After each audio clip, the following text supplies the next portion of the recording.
Hello, what is up mga ma'am, sir, ma'am? Ako po si Ralph Cifra, isang visual artist from Manila. And today we are going to customize the Star Wars Black Series Paz Vizsla from the Star Wars The Mandalorian series. So first, tanggalin muna natin yung backpack niya. And that's it. Gagamit tayo ng top coat. Wait lang.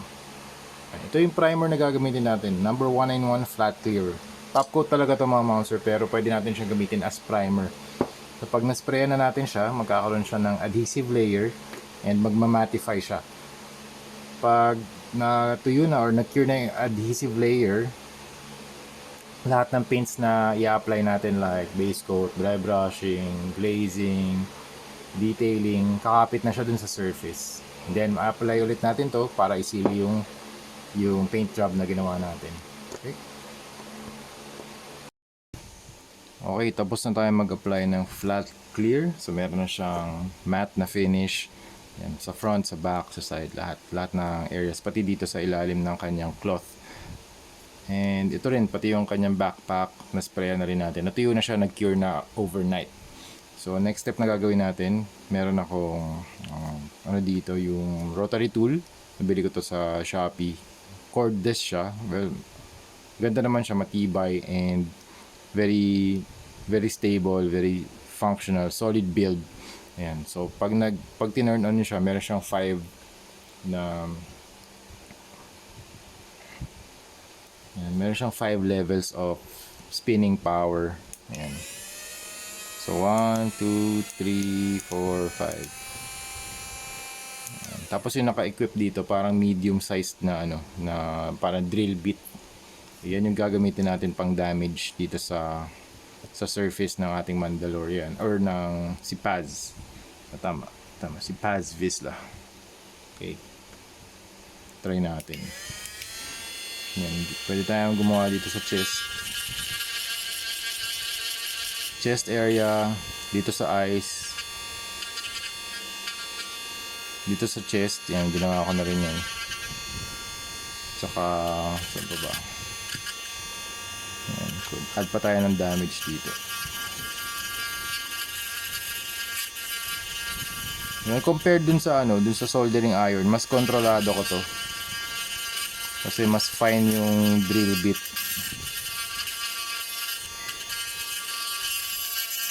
Kasi pag yung soldering, kontrolado din naman siya, pero maganda rin yung effect niya, the way it melts the plastic. Parang melt, parang mainit yung weapon tapos kinat yung armor, parang ganun.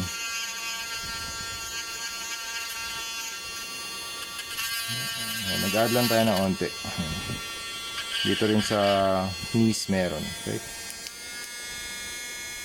Tapos kapag saan na yung natin, brush. Tapos wipe off na natin yung excess na mga parts ng plastic. Ngayon, kung may mga excess, yung mga umangat na plastic, gamit tayo ng sandpaper. Tapos sand lang natin yung mga parts na yan para medyo smooth. Yan. Kung gusto niyo naka-extend naman yung plastic or mga nakaangat, okay lang, wag yung isand, di ba? May effect din naman yun eh. Mag-add yun sa level of weathering. Pati dito sa kanyang jetpack or backpack, meron na ring physical damage. Okay, next na step na gagawin natin, black wash using PH 179 black water based primer from Armored Komodo. Okay, sa pag-apply ng wash, mas dadamihan natin yung water kaysa dun sa pigment. So yung ratio ng water mas marami para mag-flow at mag-absorb dun sa mga recessed parts ng Okay, pahid na natin dito sa armor.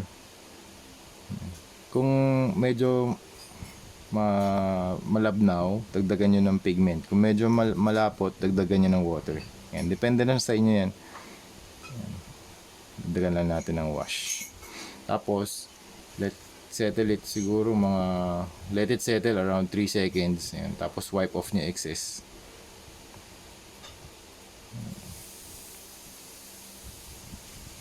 Yan, gagawin natin yan sa lahat ng parts. Tapos nga pala, yung sa mga brown na parts naman, pwede tayo apply ng wash using leather brown. Dito sa mga gold parts, leather brown naman yung gagamitin natin.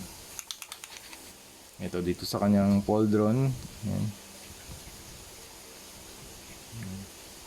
Let it settle siguro mga 5-10 seconds. Yan.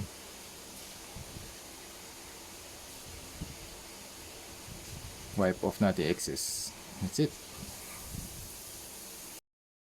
Alright, after the wash, ito na yung appearance niya. Ito yung front and then back. Tapos ito na rin yung kanyang jetpack and gun. Okay, next paint na gagamitin naman natin ay Vallejo Metal Color Silver. Yan. So after nung wash, mag-apply tayo ng silver paint and then yung application natin, dry brushing. So importante dito na medyo light lang yung pahid natin doon sa surface. Kasi yung dry brushing nag-add siya ng weathering and also nagdadagdag din siya ng highlights and it emphasizes the details of the sculpt. So dito, pwede tayong magsimula sa baba, pataas. Kung saan nyo gustong ilagay yung yung weathering, yung yung damage or yung silver na part. Yan. Nakikita nyo yung part na to, yan. Nalagyan natin ng silver. Yan. So mas umaangat siya. Yan.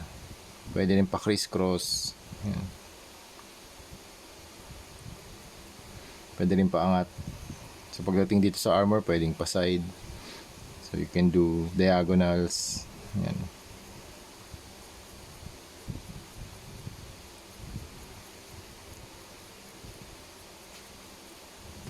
Pwede rin kayo gumawa ng edge highlights. Yan. Using the edge of the brush.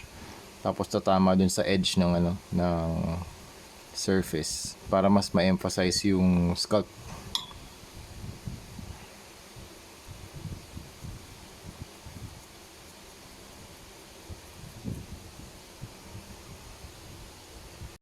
Okay, dito naman sa pouch and dito sa cloth niya, we are going to add PH 109 Earth Tan para makapag-add tayo ng highlights. So try natin dito sa pouch na to. Okay. Dry brushing pa rin yung method natin. Yan.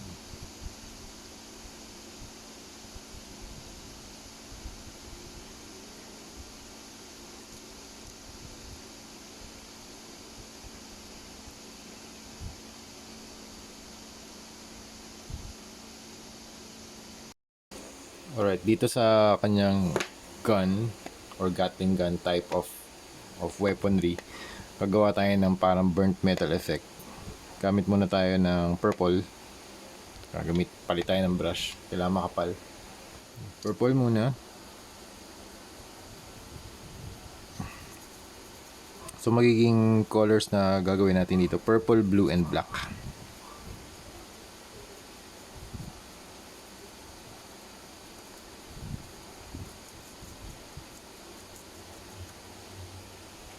Okay, next color naman, cobalt blue from Hero Paints. Yan.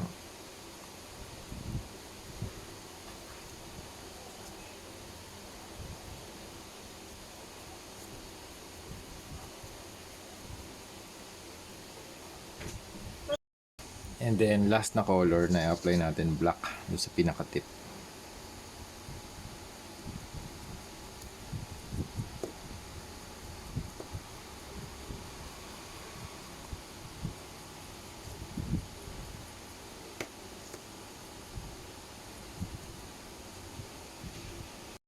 Okay, next step, we will add this paint, PH 149 Light Turquoise, para magkaroon ng konting color kasi super desaturated na yung armor. So lagyan lang natin ng konting contrast. And so we can add here sa top of the head kasi nandyan yung tama ng ilaw.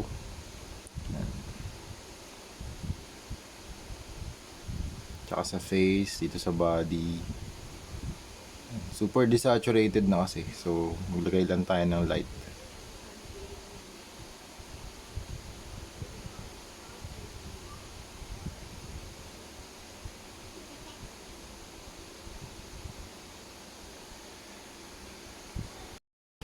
Alright mga ma'am, sir, ma'am, done na tayo sa ating Star Wars The Black Series Paz Vizsla Battle Damage Custom. So recap lang mga ma'am sir, nag-spray tayo ng flat clear na top coat para magkaroon siya ng adhesive layer. Once na nagsettle na or nag-cure na yung adhesive layer, pwede na tayo mag-apply ng mga paints. So kakapit na yung mga paints na i-apply natin, whether kahit anong process yan, dry brushing, base coat, glazing, detailing, yan.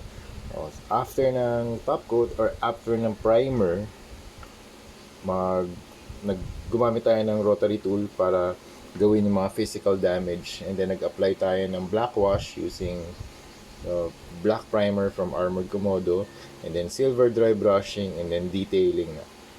So yun yung process na ginawa natin dito sa Paz Vizsla na Star Wars from the Mandalorian TV series na mapapanood sa Disney Plus. Actually pinapanood ko na rin yung series ngayon para makita ko yung mga scenes nila. So yun mga ma'am sir, thank you very much for watching and see you sa next video. Bye bye. Mag-update na lang ako ng mga photos at the end of the video.